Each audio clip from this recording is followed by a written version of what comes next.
بسم الله الرحمن الرحيم.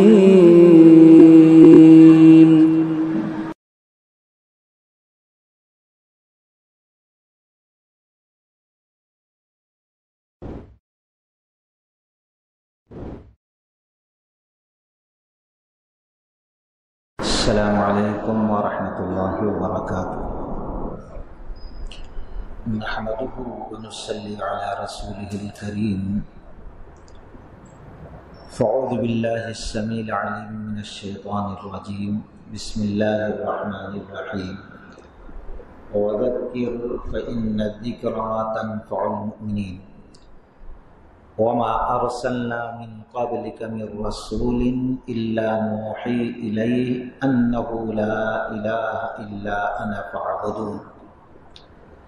رب اشرح لي صدري ويسر لي أمري واحلل عقدة من لساني يفقهوا قولي.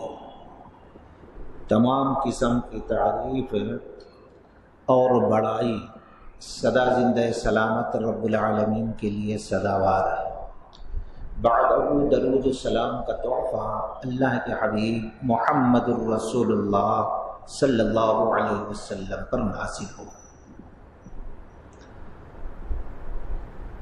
سامعین، اس سے قبل کتاب التوحید کا درس شروع ہوا اور کئی ایک دروس گزرے. بات اس سے قبل یہاں تک پہنچی تھی کہ ان لوگوں کا تذکرہ اللہ نے قرآن میں کیا سورہ انعام، جس کو لوگوں نے ناجائز یا جائز قرار دیا تھا. تو اللہ تبارک و تعالی نے نبی علیہ السلام پر یہ آیت کریمہ نازل کی. قل تعالوا اتل ما حرم ربكم عليكم الا تشركوا به شيئا وبالوالدين احسانا. اے نبی کہو، آؤ ہم بتاتے ہیں تمہارے رب نے تمہارے اوپر کیا کیا حرام قرار دیا ہے. ان حرمت میں کی چیزوں میں سے شرک ہے جو توحید کی ضد ہے، اور پھر اس کے بعد والدین کے ساتھ حسن سلوک کی تعلیم دی، کیونکہ رب العالمین جیسے عبادت میں تنہا ہے ویسے اللہ تعالی نے ایک ہی ماں اور ایک ہی باپ سے انسان کو پیدا. کسی کے دو باپ ہوتے نہیں، کسی کی دو مائیں ہوتی نہیں. تو اللہ تبارک و تعالی کا ہم نے فیصلہ کر دیا صرف ایک رب کی عبادت کرو، والدین کے ساتھ حسن سلوک کرو. یہاں تک بات اس سے قبل درس میں پہنچ چکی تھی. آگے ہم نے کہا تھا کہ اللہ کے نبی علیہ السلام کی مہر شدہ کوئی آیات دیکھنا چاہتا ہے تو سورہ انعام کی یہ 3 آیات دیکھ لی، جس کو محمد بن عبد الوہاب علیہ الرحمہ نے کتاب التوحید کے پہلے درس میں نقل کیا، پہلے سبق میں. تو تیسری چیز اللہ تعالیٰ نے فرمایا وَلَا تَقْتُلُوا أَوْلَادَكُمْ مِنْ إِمْلَاقٍ نَحْنُ نَرْزُقُكُمْ وَإِيَّاهُمْ. تمہاری اولاد کو رزق کے ڈر سے قتل نہ کرو. جو رب تمہیں رزق دیتا ہے وہی رب تمہارے آنے والی اولاد کو بھی رزق دے گا. مشرکین تھے جو رب ذوالجلال والاکرام کو وحدہ لا شریک لہ نہیں مانتے تھے، وہ لوگ اپنی اولاد کو قتل کرتے تھے. وجہ ایک وجہ تو یہ ہے کہ بیٹی پیدا ہوگی تو منہ چھپا کے پھرنا پڑے گا، اور بیٹی کا نکاح کرنا پڑے گا، کسی کو اپنے لیے داماد بنانا پڑے گا، اور یہ غیرت کے خلاف ہے، یہ عزت کے خلاف۔ اسی لیے پیدا ہوتے ہی فوراً یا کچھ دنوں کے بعد بیٹیوں کو زندہ دفن یا قتل کر دیا جاتا تھا۔ ایک وجہ یہ تھی، اور دوسری وجہ یہ تھی کہ رزق کے کمی سے کہیں اولاد پیدا ہوگی، ہمارے پاس اتنا مال نہیں ہے، ہم کھائیں گے یا اس کو کھلائیں گے، اس لیے قتل کر دیتے تھے۔ یہ دو وجہ ہیں۔ لیکن اس سے زیادہ آج ہم دیکھتے ہیں اولادوں کو قتل کرنے کا رجحان ہے۔ تو اب اسکول کی تعلیم کا خرچہ اتنا بڑا ہے کہ ہم صحیح تعلیم بچوں کو دے نہیں سکتے، یہ وجہ ہے گرانی۔ اس لیے ہم تو ہمارے دو پر عمل ہے، اور دوسری وجہ یہ ہے کہ حسن جو ہے بیوی محترمہ کا ختم ہو جائے گا، حسن کے اندر کمی آئے گی، صحت گر جائے گی، اس لیے ایک اولاد یا دو اولاد اس سے زیادہ ہونا نہیں چاہیے۔ وہ کافر تھے، قتل کرتے تھے، اللہ پر یقین بھروسہ نہیں تھا، مشرک تھے، لیکن آج ہم مسلمان ہو کر، وہی وجہ ہے، اس وقت پیدا ہونے دیتے تھے، لیکن آج اتنے بڑے ظالم ہیں، ایسا کفر ہمارے اندر بھرا ہوا ہے کہ پیدا ہونے سے پہلے ہی اولاد کو ہم کئی طریقہ اختیار کر کے ختم کر دیتے ہیں۔ سوچو یہ توحید کے خلاف ہے کہ نہیں؟ توکل علی اللہ کے خلاف ہے کہ نہیں؟ اللہ نے فرمایا تھا آنے دو تمہاری اولاد کو، نحن نرزقکم، جو رب تمہیں رزق دیتا ہے وہی آنے والی اولاد کو بھی اللہ رزق دیتا، لیکن اللہ پر توکل نہیں، گویا ہماری توحید، ہمارا ایمان درست نہیں، کہیں نہ کہیں ہمارے اندر کفر پایا جاتا ہے۔ اس لیے رب نے فرمایا آؤ ہم بتاتے ہیں کہ اللہ تبارک و تعالی نے کیا کیا تمہارے اوپر حرام کیا ہے۔ تو نمبر 3، وَلَا تَقْتُلُوا أَوْلَادَكُمْ مِنْ إِمْلَاقٍ نَحْنُ نَرْزُقُكُمْ وَإِيَّاهُمْ۔ آگے اللہ نے فرمایا وَلَا تَقْرَبُوا الْفَوَاحِشَ مَا ظَهَرَ مِنْهَا وَمَا بَطَنَ۔ چوتھی چیز جو تمہارے رب نے تمہارے اوپر حرام کیا ہے وہ فواحش ہے، بدکاریاں ہیں، زناکاریاں ہیں، چاہے وہ ظاہر ہو چاہے وہ چھپی ہوئی، کسی قسم کے بھی فواحش، بدکاری، زناکاری کی اسلام کے اندر کوئی گنجائش نہیں ہے۔ کیوں؟ حضرت مغیرہ بن شعبہ رضی اللہ تعالی عنہ نقل کرتے ہیں کہ حضرت سعد رضی اللہ تعالی عنہ نے لوگوں کے سامنے کچھ بات ہو رہی تھی تو کہا اگر میں نے اپنی بیوی کے ساتھ کسی اور مرد کو دیکھ لیا تو اس کو قتل کر ڈالوں گا۔ لوگوں نے یہ سنا تو بڑا تعجب ہوا، اتنی غیرت۔ کہا سعد رضی اللہ تعالی عنہ جتنا غیرت مند ہے اس سے کہیں زیادہ غیرت مند اس کو تعلیم دینے والا، اس کا نبی، تمہارا نبی محمد الرسول اللہ صلی اللہ علیہ وسلم، سعد سے زیادہ غیرت ہے نبی محترم صلی اللہ علیہ وسلم۔ اور نبی صلی اللہ علیہ وسلم کو جتنی غیرت ہے، جتنا غیرت مند ہے، اس سے کہیں زیادہ غیرت رب العالمین اللہ ذوالجلال والاکرام کو ہے۔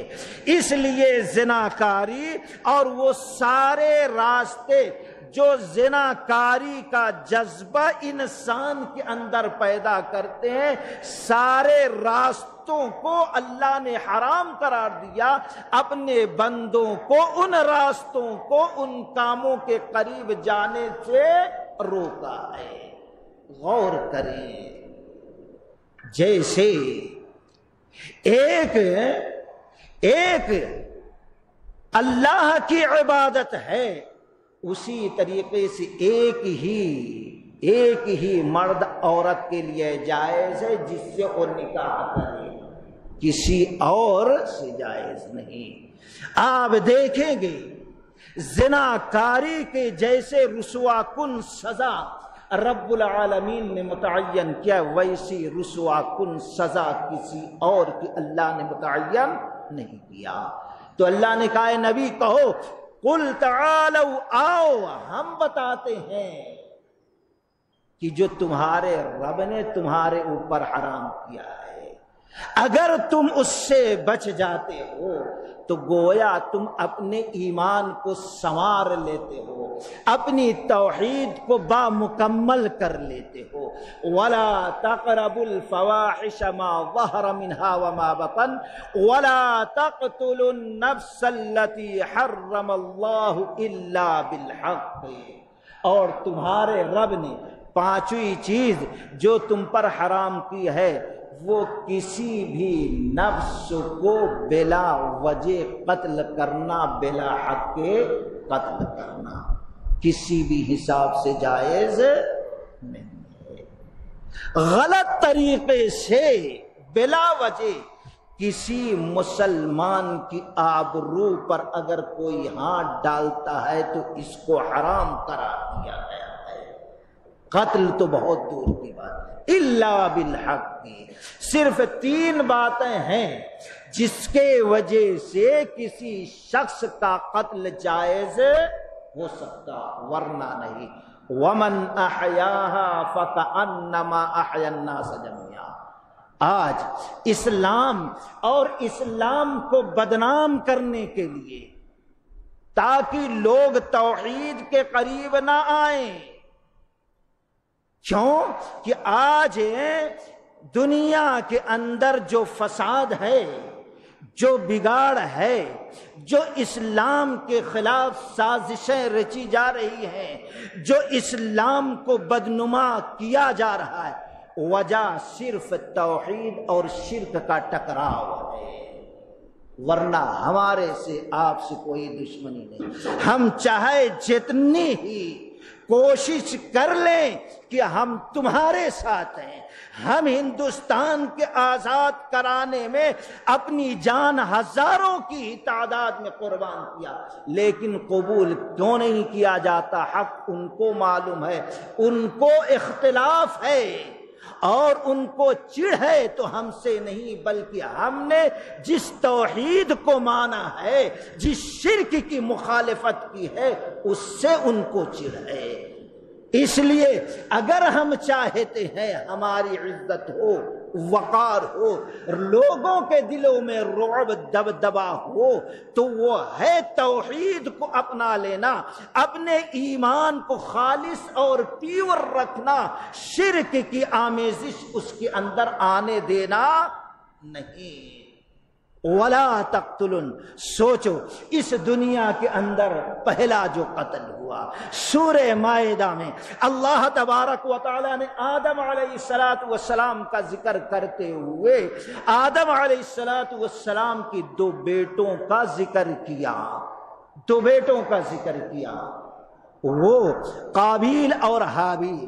کسی وجہ سے قابیل نے حابیل کا قتل کر دیا تو اللہ تعالیٰ نے فرمایا انہو من قتل نفسا بغیر نفس او فساد فی الارض فکأنما قتل الناس جميعا ومن احیاها فکأنما احیا الناس جميعا۔ قتل کیا ایک نے، اب تا قیامت جتنے قتل ہوں گے قتل کرنے والے کو بھی گناہ، اور پھر جس نے پہلے انسان کا قتل کیا برابر اس کا گناہ اس پر پہنچتا رہے تا قیامت۔ جتنے انسان. کیوں شروعات ہے؟ کیوں کہا گیا قرآن کے اندر جس نے ایک جان کو بچایا گویا سارے کائنات انسانیت کی جان کی حفاظت فرمائی. مطلب یہ ہے اس نے ایک انسان سے ہمدردی جتا کر لوگوں کے دلوں میں یہ جذبہ پیدا کیا تم انسانیت کی حفاظت کا جذبہ اپنے اندر پیدا کرو. اور اگر کسی شخص نے ایک انسان کو قتل کیا تو گویا پورے دنیا کے انسان کو قتل کیا. قتل کر کے مطلب یہ ہے پورے دنیا کے انسانوں کو یہ بتا دیا ہمارے دل میں انسانیت کے لیے کوئی جذبہ ہمدردی نہیں ہے. تمہارے اندر بھی انسانیت کے لیے کوئی ہمدردی اور جذبہ نہیں ہونا چاہیے. اس لیے قرآن نے کہا جس نے ایک کو مارا اس نے گویا سارے انسانوں کو قتل کر دیا. تو اللہ نے فرمایا اے نبی کہو کہ آؤ ہم بتاتے ہیں تمہارے رب نے تمہارے اوپر کیا حرام قرار دیا. یہ کہ بلا وجہ کسی انسان کو قتل نہ کرو. وجہ کیا؟ صرف 3 وجہ ہو سکتی ہے. اللہ کے رسول صلی اللہ علیہ وسلم نے فرمایا ایک تو کوئی انسان اسلام سے پھر جائے مرتد ہو جائے. اب یہ کہا جاتا ہے انسان سے کوئی ہٹے پھر ظلم ہے اسلام کا کہ اس کو قتل کیا جا رہا. پھر قرآن کہتا ہے لا اکراہ فی الدین قد تبین الرشد. قرآن کہتا ہے کہ دین کے اندر کوئی جبر کوئی زبردستی نہیں، لیکن جب اسلام قبول کرو تو پوری تحقیق کے ساتھ قبول کرو، پوری طریقے سے. کیا کیا اس کے اندر قیود ہیں پورے شرائط جان لو. اس لیے قرآن نے کہا شہید اللہ انہ لا الہ الا ہوا والملائکۃ واولو العلم. رب کے سوا کوئی عبادت کے لائق نہیں. اس توحید کی گواہی رب دیتا ہے اور پھر رسول اللہ صلی اللہ علیہ وسلم دیتے ہیں، فرشتے دیتے ہیں اور صاحب علم سارے لوگ دے نہیں. فعلم خوب اچھی طریقے سے جان لو اللہ کے سوا کوئی عبادت کے لائق نہیں ہے. قرآن کہتا خوب جان لو پہچان. نہیں قبول کرتے کوئی زبردستی نہیں. لیکن آ گئے تو اب کوئی راستہ ہے نہیں یہاں سے نکلنے. کیوں؟ اب تم نکلو گے تو فساد برپا کرو گے. تم اپنی بد اخلاقی اپنی منافقت سے جو اسلام اتنا صاف شفاف ہے رب کا بنایا ہوا ہے اس کے اندر کیڑے نکالو گے، کمیاں نکالو گے. اس لیے تمہیں زندہ رہنے کا کوئی حق نہیں ہے. یہ پہلی وجہ ہے. اور دوسری وجہ یہ ہے کسی نے کسی کو قتل کر دیا، اس کے وارثین چاہیں تو معاف کر دیں، چاہیں تو کچھ لے لیں، جان بخش دیں. اگر نہیں تو اسلام کا یہ قانون ہے کہ بدلے میں اس کو قتل کر دیا جائے. دہشت گردی، فساد، بگاڑ سب کے سب خود بخود ختم ہو جائے گا. اسلام نے اس طریقے سے فساد، فتنے، اختلاف کو دنیا سے مٹایا ہے، چین اور امن قائم کیا ہے، یہ سزائیں متعین کر کے. اور تیسری وجہ شادی شدہ ہے مرد و عورت، ان لوگوں نے زنا کر لیا، یہ گندگی پھیلا دی اس نے. اب ایسے مرد عورت کو جن کے لیے حق کے ساتھ، شرافت کے ساتھ، عزت کے ساتھ جوڑا تھا، اپنی خواہش پوری کرتے، اللہ اس پر اجر ثواب دیتا، ان کا وقار بچا رہتا، اسلام بچا رہتا. لیکن ان لوگوں نے اپنے ایمان کی، اسلام کی، شریعت کے اصولوں کی عزت احترام نہ کر کے انہوں نے شریعت کے اصولوں کی بے حرمتی کی ہے. اس لیے اب ایسے مرد عورت کو بھی زندہ رہنے کا حق نہیں ہے، رجم کر دینا ہے.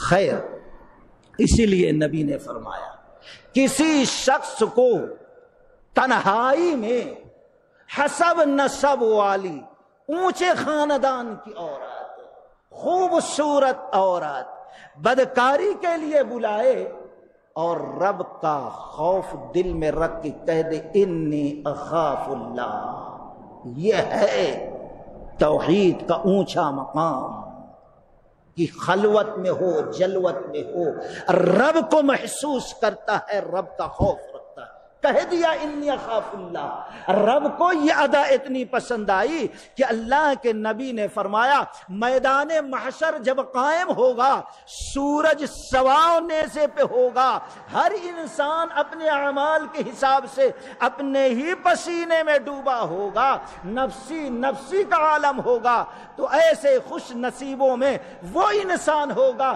جس کو زنا کی طرف بلایا گیا تو کہہ دیا انی اخاف اللہ، میں اللہ سے ڈرتا ہوں، اللہ کی قسم اللہ وہ مقام دے گا کہ اپنے عرش کے سائے تلے اس کو بلا لے گا، کوئی گرمی نہیں، کوئی پریشانی نہیں، کوئی تکلیف نہیں۔ تو خیر یہ پانچویں چیز۔ آگے اللہ نے فرمایا وَلَا تَقْتُلُوا النَّفْسَ الَّتِي حَرَّمَ اللَّهُ إِلَّا بِالْحَقِّ ذَلِكُمْ وَصَّاكُمْ بِهِ لَعَلَّكُمْ تَعْقِلُونَ، تمہارا رب تم کو بار بار تاکید کر رہا ہے، وصیت کر رہا ہے، شاید کہ تم عقل سے، دماغ سے کام لو۔ آگے اللہ تعالیٰ نے چھٹویں چیز وَلَا تَقْرَبُوا مَالَ الْيَتِيمِ إِلَّا بِالَّتِي هِيَ أَحْسَنُ حَتَّى يَبْلُغَ أَشُدَّهُ، چھٹویں چیز خبردار ایک انسان بچہ ہے، باپ مر گیا، یتیم ہو گیا، اس کا باپ مال چھوڑ گیا، آج کیا چچا رہتے ہیں مار دو ہاتھ صاف کر دو، بھابھی کو پریشان کرو بھاگ جائے، عام طور پر الا ماشاء اللہ کوئی سوچتا ہے۔ وَلَا تَقْرَبُوا مَالَ الْيَتِيمِ إِلَّا بِالَّتِي، اپنی توحید کی لاج رکھنا، سنوارنا اس کو، اور یہ اعمال ہیں۔ خبردار کوئی معصوم ہے، اس کا باپ مر گیا ہے، وہ لاچار ہے، ابھی 5-6 سال کا ہوا ہے، اس کو کوئی شعور عقل نہیں ہے، تو غلط طریقے سے اس کے مال پر قبضہ کر نہیں لینا یا چوری نہیں کر لینا۔ وَلَا تَقْرَبُوا، قرآن سورہ نساء میں اللہ نے ایسے لوگوں کا انجام بتایا، اِنَّ الَّذِينَ يَأْكُلُونَ أَمْوَالَ الْيَتَامَى، اللہ کے رسول صلی اللہ علیہ وسلم نے فرمایا کچھ لوگ ایسے ہوں گے جب اپنے قبر سے اٹھیں گے میدان محشر کے لیے تو ان کے منہ سے آگ کے انگارے نکلتے ہوں گے۔ پوچھا گیا کون؟ تو آپ صلی اللہ علیہ وسلم نے فرمایا کیا قرآن کی یہ آیت تم نے نہیں پڑھی؟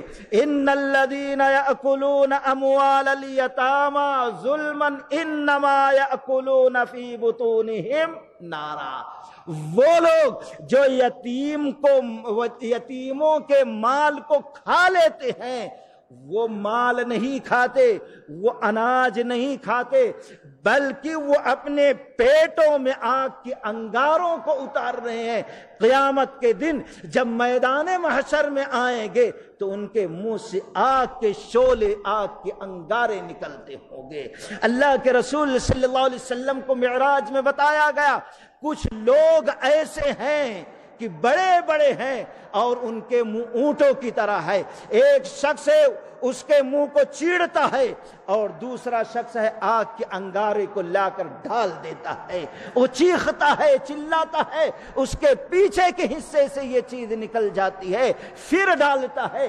اللہ کے نبی علیہ الصلوۃ والسلام نے پوچھا کہ یہ کن لوگوں کو ایسی سزا دی جا رہی ہے؟ جبریل امین نے بتایا آپ کے امت کے وہ لوگ ہیں جو یتیموں کے مال کو ہڑپ کر جاتے ہیں، کھا جاتے ہیں، ہماری توحید کے خلاف ہے۔ اللہ کہتا آؤ نبی بتا دو اللہ نے کیا ان پر حرام کیا ہے۔ وَلَا تَقْرَبُوا مَالَ الْيَتِيمِ إِلَّا بِالَّتِي هِيَ أَحْسَنُ حَتَّى يَبْلُغَ أَشُدَّهُ، وَأَوْفُوا الْكَيْلَ وَالْمِيزَانَ بِالْقِسْطِ، اور اللہ نے فرمایا پورا پورا برابر برابر انصاف کے ساتھ عدل کے ساتھ لین دین کرو۔ ایسا نہیں ہے دیتے وقت کم دے دو، ڈنڈی مار لو۔ آج بہت سے لوگ دکانداروں کو نہیں کریں گے تو کھائیں گے کیسے؟ اللہ ایمان نہیں ہے، اللہ پہ یقین نہیں، چوری، دھوکہ، مکاری، فریب، اسی میں یقین ہے، یقین نہیں تو رب پر ایمان نہیں ہے۔ وَأَوْفُوا الْكَيْلَ وَالْمِيزَانَ بِالْقِسْطِ، باپ ہے چاہتا یہ حق ادا نہیں کرتا، لیکن بیٹا حق، مولوی صاحب خطبہ دے کہ ماں باپ کا کیا حق ہے، پہلے اس سے پوچھو تمہیں جو دینا تھا حق وہ حق پورا کیے کہ نہیں، اس سے کیسا تم حق پوچھ رہے؟ اولاد کے اوپر کیا حق ہے ماں باپ کے؟ اولاد کہتی ہے ہمارے ماں باپ ہمارا حق گھر میں نہیں دے رہے ہیں، مولوی صاحب تقریر کرو، حدیث سناؤ، قرآن سناؤ، پوچھو تمہارے اوپر جو والدین کے حقوق تھے بوڑھے، حسن سلوک کا جو اللہ تعالیٰ نے حکم دیا تھا وہ حق تم نے پورا کیا کہ نہیں پورا کیا؟ آج ہم پکارتے ہیں فلاں قرض لیا تو دوڑا دوڑا کے تھکا دیا، شرم آتی چپل گھس گیا، دینے کا نام نہیں لیتا، قسم کھایا تھا، وعدہ کیا تھا۔ یہ سوچو جب تم نے قرض لیا تھا کتنے لوگوں کو صحیح وقت پہ واپس کر دیا؟ سوال اللہ تعالی، اللہ کہتا وَأَوْفُوا الْكَيْلَ وَالْمِيزَانَ، وَأَوْفُوا الْكَيْلَ وَالْمِيزَانَ بِالْقِسْطِ، انصاف کرو، جیسے دیتے لیتے وقت پورا پورا لیتے ہو، کسی بھی معاملے میں دیتے وقت بھی پورا پورا دو۔ قوم کے اندر یہ خرابی آئی شعیب علیہ السلام، تو اللہ نے دنیا سے مٹا دیا، اس قوم کو جینے کا حق چھین لیا۔ اور پیارے نبی علیہ السلام، ابن ماجہ کی روایت ہے، عبداللہ رضی اللہ تعالیٰ عنہ حدیث کے راوی ہیں کہ کئی نصیحتیں آپ نے فرمائی، اور آپ صلی اللہ علیہ وسلم نے فرمایا جب لین دین میں کم، دیتے وقت کم، لیتے وقت زیادہ، خود کا معاملہ آیا تو پورا پورا ہونا چاہیے، لیکن دیتے وقت تھوڑا کم۔ جب یہ بیماری آ جائے گی میری امت میں تو 3 طرح کا عذاب اللہ مسلط کر دے گا۔ ایک قحط سالی، بارش نہیں ہوگی، یا بارش ہوئی تو ایک دم تباہی مچ جائے گی، لوگ پریشان۔ یہ بھی قحط سالی کی ایک قسم ہے، ایک پریشانی یہ آئے گی، اور دوسری پریشانی اللہ ظالم لوگوں کو حاکم، بادشاہ، وزیر اعظم بنا کر مسلط کر دے گا، آج یہ دوسری پریشانی۔ اور تیسری اللہ زندگی کو تنگ کر دے گا، کروڑ پتی بھی ہے تو آج اس کو اس کی زندگی میں سکون نہیں ہے، کسی کو 2-3 بیٹیاں مل گئی تو اس کو زندگی میں سکون نہیں ہے، نہ مولوی کو سکون مل رہا ہے مسجد میں، اور نہ تاجر کو بازار میں سکون، کسی کو کوئی سکون، سب کو اپنی زندگی تنگ نظر آ رہی۔ کیوں؟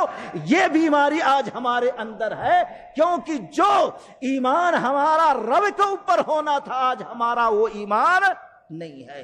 وَأَوْفُوا الْكَيْلَ وَالْمِيزَانَ بِالْقِسْطِ لَا نُكَلِّفُ نَفْسًا إِلَّا وُسْعَهَا، اللہ تعالیٰ فرما رہا ہے یہ جو اللہ تعالیٰ تمہارے اوپر قانون اتار رہا ہے، تمہیں تعلیم دے رہا ہے، یہ چیز ایسی نہیں ہے جو کوئی کر نہ سکے، کسی کی بس کے بعد باہر نہیں ہے، ہر انسان ان چیزوں پہ عمل کر سکتا ہے۔ لا نکلف الا نفسا الا وسعها، کسی کے لیے بوجھ تکلیف دہ نہیں ہے۔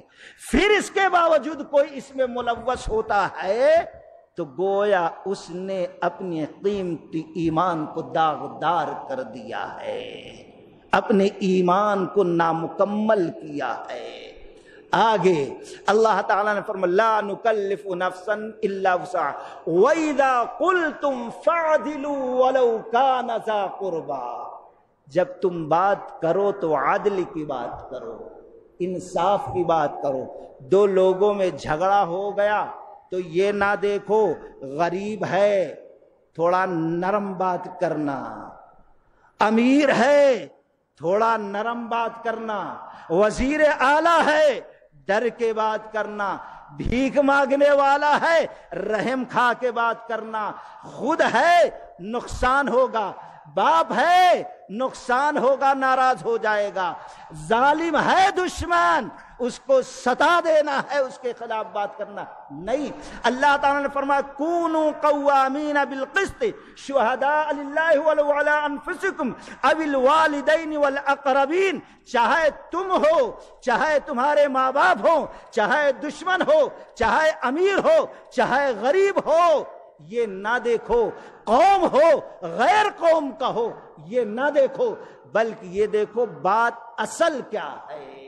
وَإِذَا قُلْتُمْ فَعْدِلُوا وَلَوْ كَانَ ذَا قُرْبَىٰ، اسی لیے سورہ نساء میں یہ تعلیم دینے کے بعد اللہ تعالیٰ نے فرمایا یا ایھا الذین آمنوا آمنو، اے ایمان والو پھر سے ایمان لاؤ۔ کہیں ایسا تو نہیں معاملہ ہوا عدل کرنے میں، انصاف کرنے میں، گواہی دینے میں تم نے کمی بیشی تو نہیں کر دی کسی مالدار کے ڈر سے، کسی گنڈے کے ڈر سے، کسی غریب پر رحم کھا کر؟ کہیں ایسا تو نہیں ہوا تم نے غلط کر لیا ہے؟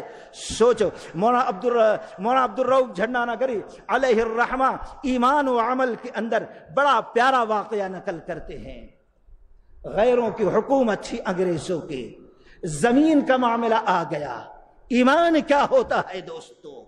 آج یہ چیز ہمارے اندر نہیں پائی جاتی ہے، کبھی قوم، کبھی اپنا، کبھی نفس، کبھی کچھ، فساد بگاڑ یہیں سے بنتا ہے، ایمان کمزور یہیں سے ہوتا ہے۔ زمین کا مسئلہ آ گیا مسلم غیر مسلم کے اندر، انہیں کہہ رہا ہمارا، انہیں بول رہے ہمارا۔ اب انگریز کا دور تھا، اس نے کہا مسلمانوں سے پوچھا کوئی ایسا غیر مسلم ہے جس پر تم کو یقین؟ کوئی نہیں۔ غیر مسلموں سے پوچھا کوئی ایسا ہے جس پر تم کو بھروسہ ہے کہ وہ سچ بولے گا؟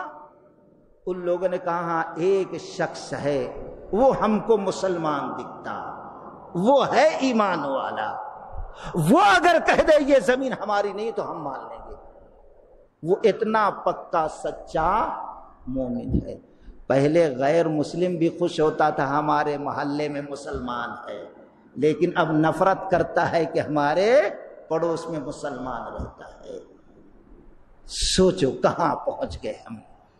تو خیر بلایا گیا، انہوں نے کہا الہی بخش جس کا نام، ہم نے قسم کھائی ہے کسی انگریز کی صورت نہیں دیکھیں گے۔ آج کہا جاتا ہے یہ انگریزوں کی پیداوار، ہم تو وہ تھے، ہمارے ایمان کا عالم یہ تھا، ہماری ایسے بدبختوں کی صورتوں کو بھی ہم نے دیکھنا گوارا نہ کیا، جس کی جاسوسی چاپلوسی کرنے میں یہ فخر کرتی تھی قوم، ہم اس کی صورت بھی نہیں دیکھتے تھے۔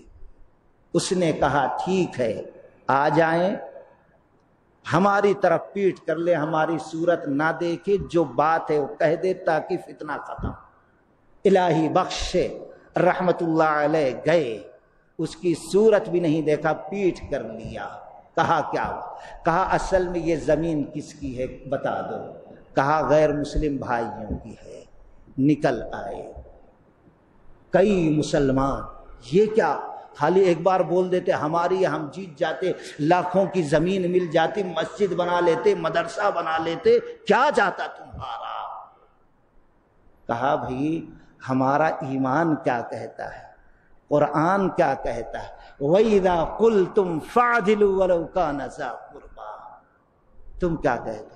ابھی یہ بات چل رہی تھی، سینکڑوں غیر مسلم آئے، ان کی یہ توحید، یہ ایمان کی پختگی، قرآن پر یہ عمل ایک مومن کا، ایک موحد کا، اسی وقت کہا لا الہ الا اللہ محمد الرسول اللہ، کلمہ پڑھ کر سارے لوگ سینکڑوں کی تعداد میں مسلمان ہو گئے۔